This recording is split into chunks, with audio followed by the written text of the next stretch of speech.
જય Hind. Only for study જર્નલમાં તમારા દરેક મિત્રોનું હાર્દિક સ્વાગત છે. તો આજે આપણે વિડીયોમાં જોવાના છીએ કે ટાટ એચએસ અને ટાટ એસની મિત્રો જે મેઇન્સ પરીક્ષા છે ટૂંક જ સમયમાં આવી રહી છે. તો એ પરીક્ષાની અંદર પેપર 1 એટલે કે ગુજરાતી માટે નિબંધો એ મહત્ત્વનો ભાગ ભજવે છે. તો આપણે આ વિડીયોમાં જોવાના છીએ એક નિબંધ જેનું નામ છે પરિવર્તન એ પ્રકૃતિનો શાશ્વત નિયમ છે. તો એની બધી વિશે આપણે જોઈશું. સૌથી પહેલાં શરૂઆત કરતા મિત્રો આપણે એક કંડિકા લખીએ કે સમય વહેતું રહે છે જીવન જે બદલાય છે સમય સાથે તેનું જ થાય છે નવસર્જન.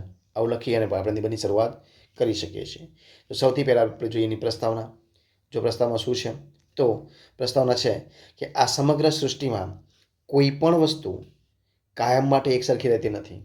પૃથ્વી પર જે કંઈ પણ આપણે દેખાય છે તે બધું જ સતત બદલાતું રહે છે. આથી જ આપણા શાસ્ત્રો અને ચિંતકોએ કહ્યું છે કે પરિવર્તન એ પ્રકૃતિનો શાશ્વત એટલે કે કાયમ ક્યારે ન બદલાતો નિયમ છે. સંસ્કૃતમાં પણ આ જગત માટે સંસાર શબ્દ વપરાયો છે જેનો અર્થ થાય છે સતત સરકતો કે બદલાતો રહે છે. જો આ સૃષ્ટિમાં કોઈ પણ બદલાવ ન થાય તો જીવન જડ શાંત અને કંટાળજનક બની જાય છે. વિકાસ ઉત્ક્રાંતિ અને પ્રગતિનો બધો જ આધાર એ આ પરિવર્તન પર ટકેલો છે. જોઈએ આપણે એનો બીજો મુદ્દો. કુદરતમાં પરિવર્તનના વિવિધ સ્વરૂપો એટલે કે રૂપો કયા કયા છે.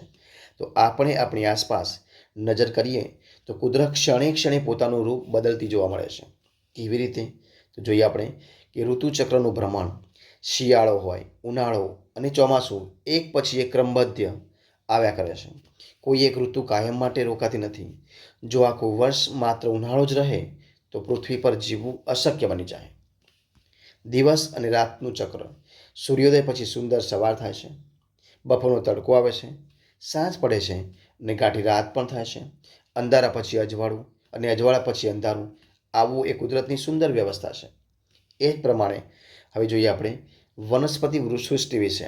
તો એક નાનકડું બીજ જમીનમાં રોપાય છે, તેમાંથી અંકુર ફૂટે છે, તે છોડ બને છે અને પછી મોટું ઘટાદાર વૃક્ષ પણ બની જાય છે.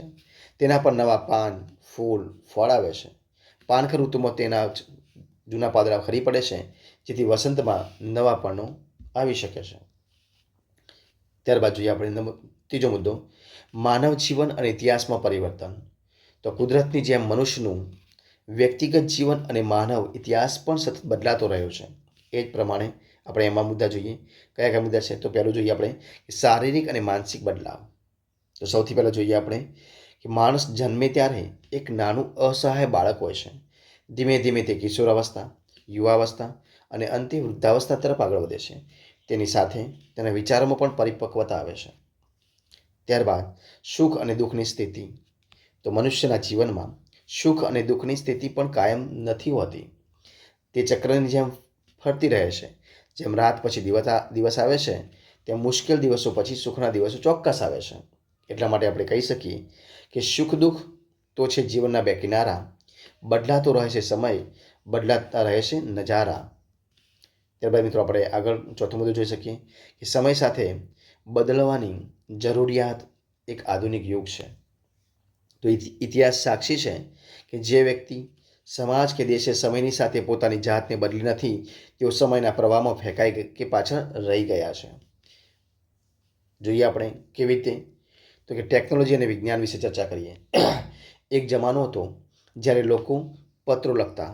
આજે પળવારમાં વિડીયો કોલ થઈ જાય છે. આજે કમ્પ્યુટર, ઇન્ટરનેટ અને એઆઈના યુગમાં જો આપણે નવી વસ્તુઓ શીખવાનો ઇનકાર કરીએ તો આપણે આજના સ્પર્ધાત્મક યુગમાં પાછળ જઈશું. જોઈએ આગળ મુદ્દો કે સામાજિક વિચારોમાં પરિવર્તન. પહેલાંના સમયમાં બાળ લગ્ન, સતી પ્રથા અને અસ્પૃશ્યતા જેવા કુરિવાજો હતા. સમાજે સમય સાથે પોતાના વિચારો બદલ્યા અને આ કુરિવાજો દૂર કર્યા, જેથી આજે દીકરીઓ ભણી ગણીને આકાશ આંબી રહી છે. ત્યારબાદ આપણે આગળ મુદ્દો જોઈએ કે પરિવર્તનનો વિરોધ, વિનાશનું કારણ. તો ઘણા લોકો પરિવર્તનથી મિત્રો ડરે છે, કારણ કે તેમને પોતાની જૂની અને કમ્ફર્ટ ઝોનવાળી જે સ્થિતિ છે એ છોડવી ગમતી નથી. પરંતુ પ્રકૃતિના નિયમનો વિરોધ કરવાથી હંમેશા વિનાશ થાય છે. જે વૃક્ષ વાવાઝોડા સાથે નમતું નથી અને જડ થઈને ઊભું રહે છે તે મૂળમાંથી ઉખડી જાય છે, પરંતુ જે છોડ પવનની લહેર સાથે નમી જાય છે તે સુરક્ષિત રહે છે. તેવી જ રીતે પરિસ્થિતિ મુજબ જે માણસ બદલાતો નથી તે તૂટી જાય છે, એ આપણે કહી શકીએ. અને છેલ્લે મિત્રો ઉપસંહાર લખી અને આ પ્રમાણે એક કંડિકા લખી કે નવા પર્ણો આવે છે ત્યારે જ જૂના પાંદડા ખરે છે, પરિવર્તન જે સ્વીકારે છે તે જ જીવનમાં આગળ વધે છે, એવો આપણે ઉપસંહાર લખી શકીએ. અને એને થોડું સમજાવવાનો પ્રયત્ન કરીએ તો કે પરિવર્તનથી ગભરાવાની કે ચિંતા કરવાની કોઈ જરૂર નથી. જૂનું જાય તો જ નવા અને સુંદરનું આગમન થાય છે. આપણે દરેક બદલાવને એક નવી તક તરીકે જોવો જોઈએ. જીવનમાં આવતા દરેક વળાંકને હસતા મુખે સ્વીકારીને સકારાત્મક દિશામાં આગળ વધવું એ જ સાચું જીવન છે. કારણ કે એક જગ્યાએ બંધિયા રહેલું પાણી ગંદુ થઈ જાય છે, પરંતુ પહાડોમાંથી વહેતી નદી હંમેશા પવિત્ર, જીવંત અને નૂતન રહે છે. માટે પરિવર્તન સ્વીકારો અને આગળ વધો. તો આ પ્રમાણે મિત્રો આપણે નિબંધ પૂરો કરી શકીએ. તો બધા મિત્રોને best of luck. Thank you. જય હિન્દ, જય ભારત, જય જય ગરવી ગુજરાત.